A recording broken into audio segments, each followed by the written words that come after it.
Welcome back to Steel City Sports. So today we're going to be predicting every game in Week 5 of the NFL season. So if you've been listening to my prediction videos all year, my record is currently at 42-29. Had a pretty good week last week, going 11-6. So we'll see how I fare this week. And I'm going to try to get through this more quickly because my last video went over 40 minutes. So I'm going to try to run through this a little more quick. I know every time I say that, it usually ends up being an hour long. So let's just get into the games now. And of course, tonight we have a massive divisional matchup between the Buccaneers and the Falcons. This just feels like a massive game, obviously, because this has big-time playoff implications. To me, these are the two teams vying for this division right now. I told you guys early on in the year, even when the Saints were 2-0 and looked incredible, I still kind of looked at them as fool's gold. To me, the NFC South really comes down to these two teams. So for me, this is one of the biggest matchups of the entire week. And it's kind of surprising because, you know, all of last year, we didn't have a single good Amazon Prime game on Thursday Night Football. We thought we were going to get a good one between the Bengals and Ravens. That turned out to be the game. Joe Burrow got hurt. That game sucked. So I'm hoping that's not the case this year, where it looks like, at least on paper, we're finally getting a good Amazon Prime game, and then it's just going to turn out, probably, the odds are it's going to suck. But hopefully not. Hopefully the Amazon curse does not kill this game. I think it's going to be a really good one and really show who the top team in this division is. I'm going with Tampa. I get it. Atlanta is home in this one. I don't know if they're favored or not, but I just like the Buccaneers more. I think they have a better overall roster. I think they're more of a consistent team than Atlanta, although I do think Atlanta is better than their record. They probably should have beat the Chiefs. They got fucked over by a terrible no call on Kyle Pitts.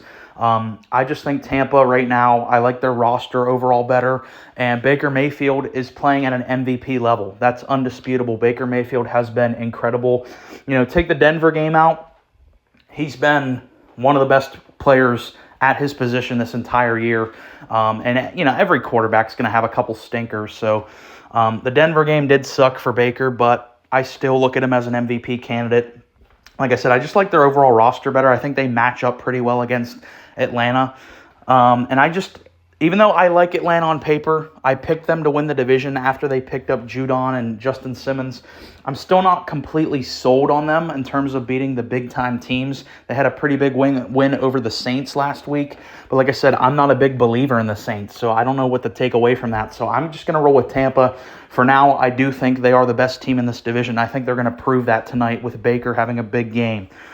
Now we go to the Sunday slate of games. So the first game on Sunday is actually at 9:30 a.m. If you didn't know, it's taking place in London. So we know we always get a couple London games every year. The first one this year is Jets versus Vikings in London. So very interesting matchup because it kind of feels like the Jets' backs are up against the wall in this one. And this is why I think they're kind of in a desperate spot to go get Davante Adams. Because when it comes to Aaron Rodgers, it's not like you need to be worrying about long-term. Like, this is kind of your window with Aaron. And once Aaron goes, this team's going to go back to being completely irrelevant. Because what's your plan at quarterback? Jordan Travis?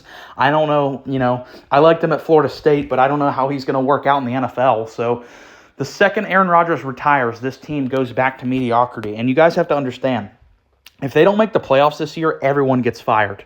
Saleh gets fired. The GM gets fired. All the coaches probably get fired as well. So if the Jets fail this year, they will clean house. And they're at 2-2 right now. This feels like a must-win for the Jets. And if I'm them, without question, I go out and get Davante Adams. I don't give a fuck about the future picks. Like I said, your window's right now. You need another creator on the perimeter because we saw against Denver when the opposing team shuts down Garrett Wilson, there's really no one else on this team to throw the ball to. I know Aaron likes Allen Lazard a lot, but you need a productive guy. Davante Adams, I don't care if it's a second and a third or a second and a good player. I don't give a shit. You desperately need him. Go get Davante Adams right now. There should be nothing holding you back from getting Davante. In terms of this particular game, though, I think the Jets are going to lose, and I think it will probably push the Jets to make a big move for Davante. The Vikings right now, you can make a legit argument that they're the best team in the NFL right now, at least through 4 weeks. Because they've beaten up on really good teams. You know, 3 of their 4 wins come against teams that were playoff teams last year. They crushed the Texans. They won a playoff game last year. They beat the Packers. They won a playoff game last year. And they also beat the 49ers, who were in the Super Bowl last year. So it's not like they're beating up on this ragtag bunch of teams, kind of like what Dallas did last year, and everyone jumped on their hype train. They're crushing really good teams. And Sam Darnold right now, I would say, is the favorite for MVP. I think he has slightly surpassed Josh Allen. After Josh Allen, obviously I don't put all the blame on Josh Allen for that loss to the Ravens. I think the defense is more to blame, but still, you did lose 35-10 in prime time against, another contending team. That was supposed to be a big statement win for the Bills. So I do think Josh Allen did slip down the rung just a tad. Sam Darnold, I think, by a little has moved into the favorite for most valuable player this year through 4 weeks, which I still feels wrong to say. It's still kind of hard to believe, but you can't deny it. If you just take out Sam Darnold's reputation and look at his numbers, they're undeniably MVP numbers. He's playing incredible. This defense is legit, and I just think this defense is going to wreak havoc on a very limited Jets offense. Bad offensive line, like we said, when they shut down Garrett Wilson, or at least give him problems, there's really no other reliable playmaker on this team. Breece Hall has really struggled because opposing defenses know that Breece Hall has to carry a massive load. So whenever, if Breece Hall isn't going off, this offense looks very stagnant. Breece Hall has been kind of a struggler because the way this offense is set up. So I just think the Jets have too many problems to beat a juggernaut like Minnesota. I think they're one of the best coach teams in the NFL. They have arguably the best offense in the NFL, and they have an incredible defense. So it's hard for me to envision the Jets winning this one. And things are going to get really weird with the Jets really quick because we already saw they had that terrible loss to Denver at home, and we already saw Aaron kind of chirping around with Saleh. If they go down to 2-3, things are going to get weird really quick. So I can definitely see the Jets trading for Devontae very soon. I don't know why it hasn't happened already. Like, just go make it happen. Like, what is the reservation here? Like, go get them. Next we have Dolphins at Patriots. So this is the first time this year I'm actually picking the New England Patriots to win a football game. And if you listen to me this offseason, I have a long list of problems with the Patriots, but it simply comes down to quarterback play. As bad as Jacoby Brissett has been, I still think he's a significant upgrade over whichever the QBs Miami throws out there, whether it's Huntley or Thompson. Jacoby Brissett is a lot better than those guys. So, and their defense is really good as well. It's scrappy defense. The Dolphins are just depleted through injury, not only Tua, but they also just lost probably their best pass rusher, and Jalen Phillips is gone for the year as well, a massive loss. Their O-line's not great, so this is just not a good spot for Miami. And for the life of me, I can't figure out why Miami just won't go sign Ryan Tannehill. I'm not saying Ryan Tannehill is like some superstar, but, he's been in Miami. He started there. Familiarity with the team. I mean, not the current makeup of it, but he's played there, and he's far better than any of the guys they have now. So I don't know what the reservation is there. Or go trade for someone. Like, any game you roll out there with Thompson or Huntley, you're going to lose those games. So, yeah, I'm going with the Patriots here. Even though I have a lot of problems with the Patriots, I just think this is a good matchup for them. I think they're going to destroy whoever that QB is for Miami, and it's in New England. Next, we have Panthers at Bears. This would actually be, I think, not a terrible spot to take the Panthers because Andy Dalton has been very productive in this offense. Through his first 2 games has actually shown that this offense has a bit of a pulse. Deontay Johnson has actually looked really good in the 2 weeks with Andy Dalton. So I think the Panthers, they're definitely a better team with Dalton at the helm because their offense can actually function, unlike when Bryce Young was probably the worst player in the NFL when he was playing. And I still, to this day, don't know how there's people out there still defending Bryce Young, saying it's the team failed him. No, like, Andy Dalton is going out there with the same players, the same coaches, the same offensive line, and he's looking really good, like really efficient, putting up points. It's Bryce Young. He's just not good. Like, it's okay, guys. This happens. People bust. It's okay to admit. Bryce Young is just not good. So I do kind of think this would be I should have looked at the spread for this one because I am kind of interested in that now. This wouldn't be a bad spot to take Carolina. However, I just can't do it because All that being said, I still think they're a very bad roster. I don't trust them at all. Andy Dalton could self-implode at any given moment. Like, at the end of the day, this is still a 78-year-old Andy Dalton, very limited athletically, not a good offensive line. So even though he has made this offense look leaps and bounds better, probably you and me listening, or you listening and me, throw us out there at QB, we'll probably look better than Bryce Young. So I don't know. I'm going with the Bears here, even though the Bears have looked kind of vulnerable this year, particularly Caleb Williams. I think their game plan has been really bad with how they're trying to use Caleb. Basically just using him as like, oh, you're the savior of our team. Go out there and just run around, make some plays. Like, the structure of the Bears is not good. I'd fire Eberflus. I'd get him the fuck out of there. That's one of the things I was championing in the offseason when I talked about the Bears. It was actually the number one thing I said, because one of my most viewed videos on this channel is whenever I put out a video months back in the offseason talking about what the Bears need to do this offseason. The number one thing on that list was fire Matt Eberflus. He's a good defensive mind. I don't give a fuck. I don't care. You need someone in there to directly work with Caleb Williams. I've talked about this and harped on this time after time. When you bring in a raw young prospect at the quarterback position who needs development, you need to pair him with an offensive mind who knows what they're doing on that side of the ball. I don't care that Eberflus can call defense. That's not what fucking matters for the Bears right now. Caleb Williams is what matters. They need a guy to come in there and help him develop into an NFL player. Because Eberflus can't do that. He's a defensive guy, and Shane Waldron, their offensive coordinator, is a fucking moron. I think he's gone as well after this year, because I don't think the Bears are a playoff team. I think Eberflus is gone. I think Waldron's gone, and I think they're just going to go out there, hopefully, and get an offensive guy. I don't know, because it is the Bears. They are a defensive culture. Sorry to get off on that tangent, though. It's just kind of me highlighting how poorly they've been using Caleb, and just not a great start to his career, using him in that way. But hopefully, for their sake, DeAndre Swift can kind of build on what he did last week, where he finally woke up and had an actual game, because through the first 3 weeks, he was looking like one of the worst players in the NFL at his position, but he had a massive bounce back. He caught every pass that was thrown to him. He had a touchdown. He was really good in that game last week.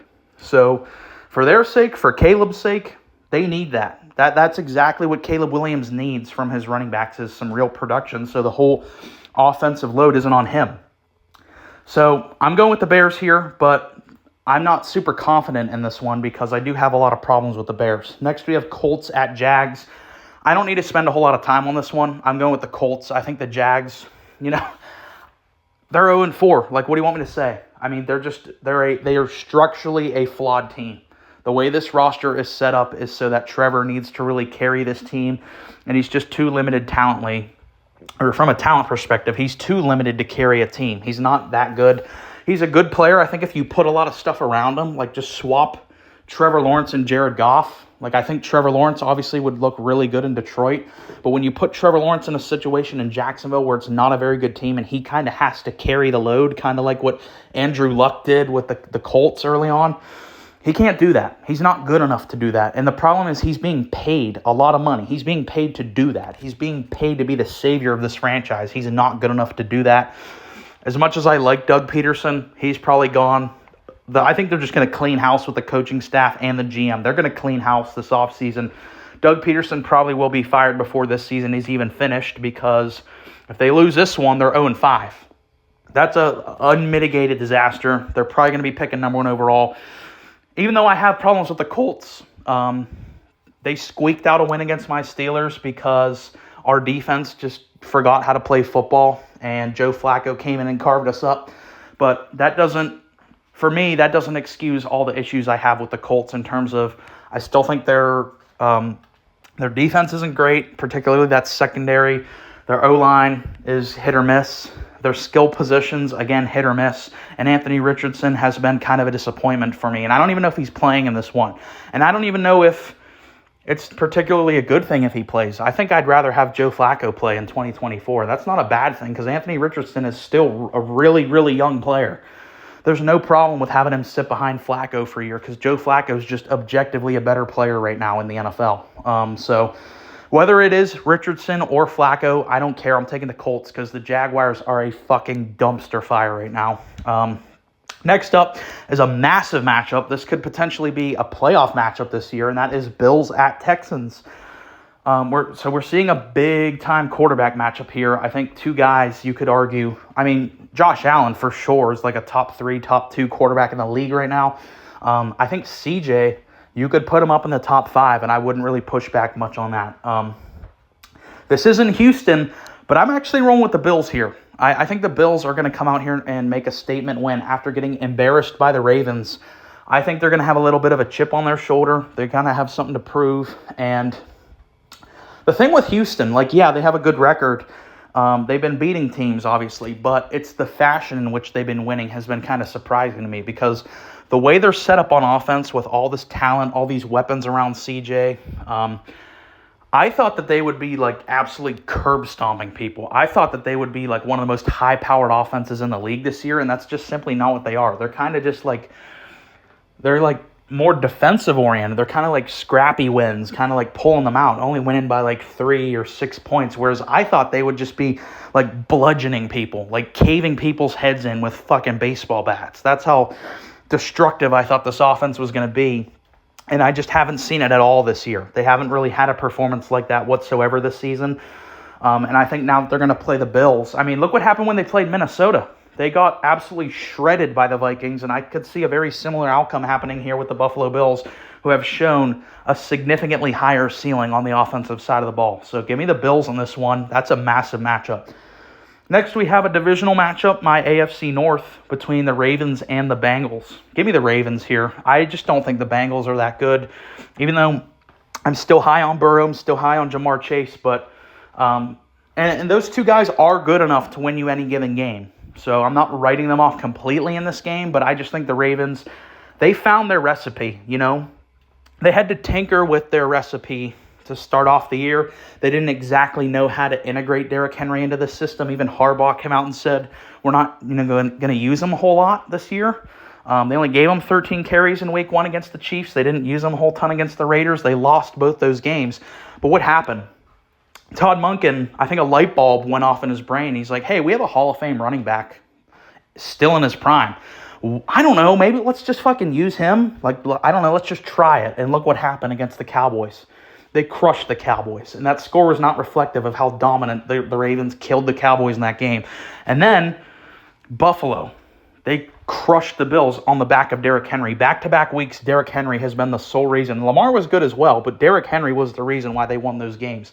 So I don't think it's some crazy thing that they figured out here. It's pretty simple. Give Derrick Henry the football. That's all you got to do here. And the Bengals have a shamefully, comically bad defense. Their defense is terrible. So Derrick Henry, I think, is going to have another massive game here against the Bengals. Even though Burrow and Chase can put up a fight, I just think their defense is so bad. Derrick Henry will probably have another big day. So give me the Ravens in that one. Next is Browns at Commanders. Another one I don't want to spend a whole lot of time on because I think the Browns are just a joke. Give me the Commanders. Jane Daniels right now. I think it's not hyperbolic to say Jane Daniels is starting to enter the MVP conversation, And I talked about this in the offseason about how good CJ was as a rookie last year. I was kind of saying maybe Caleb could do that. It's not Caleb. It's Jane Daniels. So we go back-to-back years where it's not the first overall pick, but it's the second overall pick. That's the rookie phenom. Stroud last year, Jaden this year. He's been incredible. I mean, the last 2 weeks, the efficiency is what kind of blows me away because I thought, obviously he had incredible athletic attributes and was going to be an incredible athlete, a dual threat guy, use his legs a lot, throw some big bombs. But I thought the thing he was going to kind of struggle with early on was his accuracy and his efficiency. That's probably been the best thing about his game. His efficiency is off the fucking charts right now. His last 2 games, he's had, I know against the Bengals, he had over 90 completion percentage, which is fucking crazy, especially for a rookie. And then last week against the Cardinals, I don't think it was quite that high, but it was still really, really high. So Jane Daniels, he's just incredible. And then when you look at the Browns quarterback, it's the polar opposite of incredible. I think you can make a case that Deshaun Watson is the worst starting quarterback in the NFL right now. He's a fucking train wreck. So give me the Commanders here. Next, we have Raiders at Broncos. Yikes. if you're not a fan of those teams, I don't know a lot of people watching that one. I mean, I don't think you could pay me to watch this game. The Raiders I'm going with here just because, I mean, they're both not good teams, but I do think the Raiders have more positive attributes to their team. They at least kind of have an identity. Like, they play very physical. I don't know if Crosby's going to be back in this one. We know for sure Devontae is not playing in this one because, you know, there's a good chance he's not even on the team by the time this game happens. In Denver, I just don't think, I don't think it's a repeatable recipe how they beat the Jets. I mean, it is such an anomaly to have Bo Nix only pass for 60 yards and still win that game. I think that's more of a reflection on how bad the Jets are more than it is of how good the Broncos are. I still think the Broncos are a very bad roster. I think Bo Nix is really bad, but so is Gardner Minshew. So this is really like the shit bowl here. I mean, just a battle of two bottom 10 rosters. Bad matchup, but I'm going with the Raiders here. They've been scrappy. They've had a couple really good wins, particularly over the Ravens. So yeah, I'm going with the Raiders here. I just don't care for the Broncos. Next is Cardinals at 49ers. So yeah, we're in week 5, and this is my first time in the season where I'm not picking the Cardinals to win. And look, my luck, this will be the one that they win now that I'm picking against them. But yeah, I have picked the Cardinals in every single game they've been in this year. Up until this point, they've gone 1-3, so they've really let me down. I still think they're better than what people give them credit for. It's just their defense is so bad, so limited from a talent perspective. They really need an elite pass rusher. They desperately need that in the draft this upcoming year.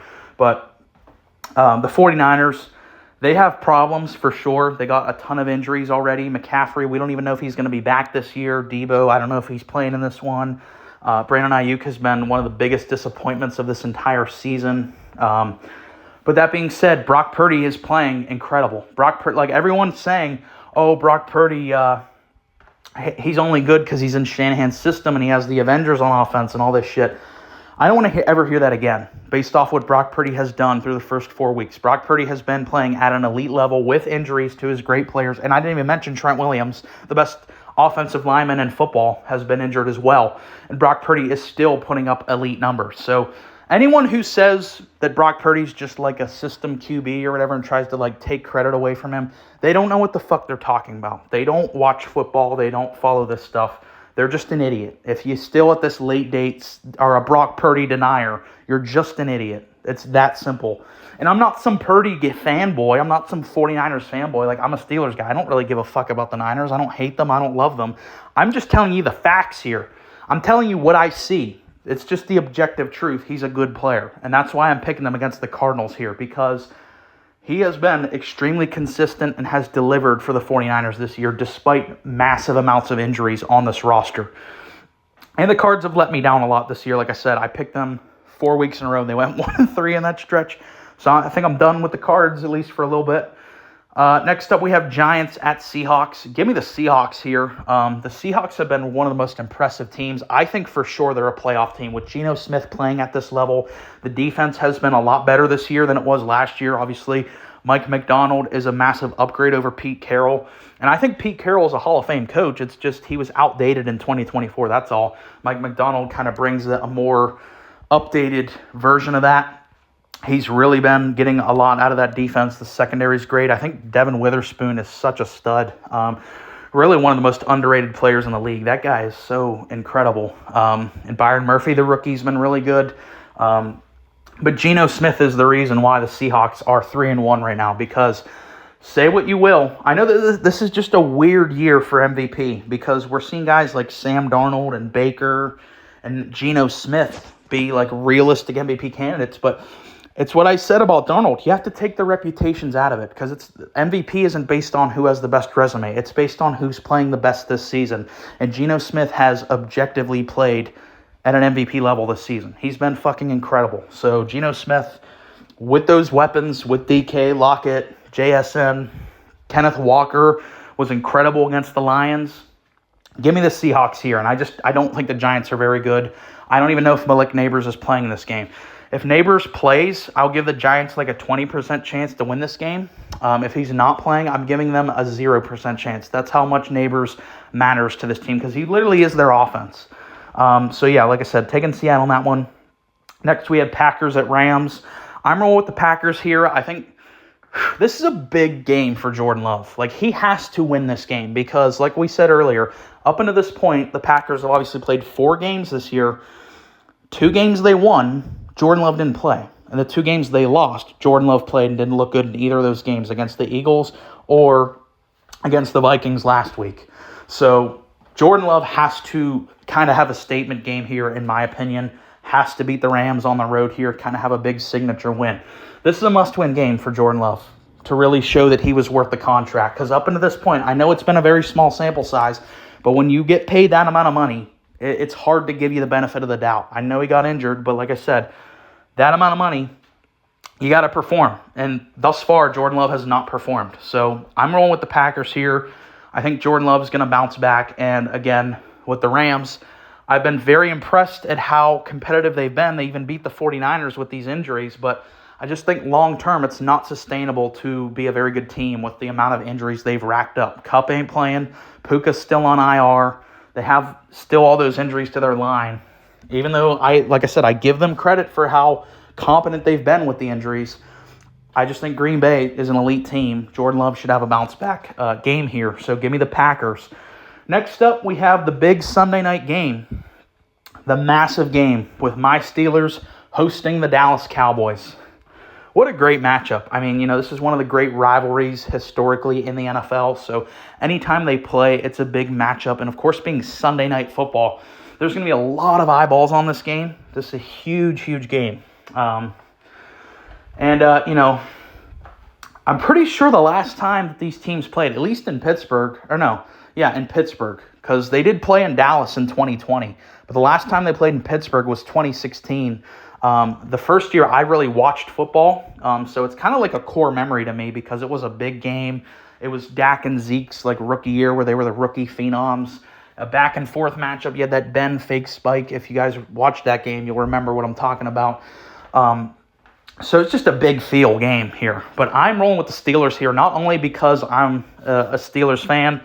I'm a Yinzer. It's not because of that. It's just because the matchup on paper, when you look at the decimation of injuries to the Cowboys, it's key guys that are going to be out in this game. Micah Parsons, the lifeblood of their defense, even though he's been underperforming, he's going to be gone. He's not playing in this one. Brandon Cooks, their second best receiver, he's not playing in this one. We all know Deron Bland.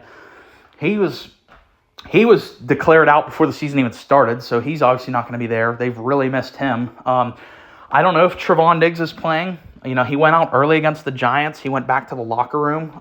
He came back out, like he said on the bleacher or whatever, but he didn't go back in the game. So I don't even know if he's playing. And the Steelers, in this type of environment, at home, after getting embarrassed by the Colts, I think they're just going to have a massive bounce-back game here. I think we just match up really well against the Cowboys because the type of team that I think can have success against the Steelers is more of a spread offense, like a team like the Bills, for example. But with the Cowboys, so much of their offense is catered around 2 guys, Dak and CD. So if you just, you have Tomlin draw up this whole defensive scheme based around holding CD Lamb, who else do the Cowboys have to turn to? Their run game is fucking pathetic. I think their run game is legit the worst in the entire league. That's why I said last week they need to trade for a running back because their offense is too one-dimensional with the pass game. And like we said, Brandon Cooks is going to be out. I like Jake Ferguson, but doesn't particularly scare me that much. So I just think it's a really good matchup for the Steelers. And with their massive injuries, the Steelers should win this one. So I'm really excited for that one, of course. And then we have Monday Night Football, which is the Saints at Chiefs. So despite the Chiefs being destroyed with injuries, Pacheco's gone. Rashee Rice is now gone. Now, we don't know the severity still of Rashee Rice, which is weird because first they were saying torn ACL. Now they're like, oh, we don't know. So I don't know. We're going to have to continue to monitor Rashee Rice. But all that being said, I'm taking the Chiefs. I don't care. I don't care how injured they are. It's Mahomes and Reed. And like I've said all season long, I've said this in every single prediction video, I don't see me picking against the Chiefs this year. It's just hard to ever pick against that team in any given matchup. I don't give a fuck who they're playing. you don't bet against that team. So I'm going with the Chiefs. And the Saints, too, they're not really a scary opponent either. Like I told you guys, they're fool's gold. It's still Derek Carr. It's still Dennis Allen. I don't care if they hung 47 on Carolina or embarrassed the Cowboys' overrated defense. It's still Derek Carr and Dennis Allen. I don't trust them, and definitely don't trust them to beat the Chiefs in primetime. We know primetime Derek Carr is a disaster. So give me the Chiefs there. And this is, of course, our first week with byes. We have the Lions on a bye, the Chargers, the Eagles, and the Titans. So obviously we didn't talk about them. But that has been it for my Week 5 predictions. If you made it this far in the video, really appreciate you listening to me ramble here. Wanted to make it shorter. I don't think that worked out. But thanks for listening. Please like and subscribe.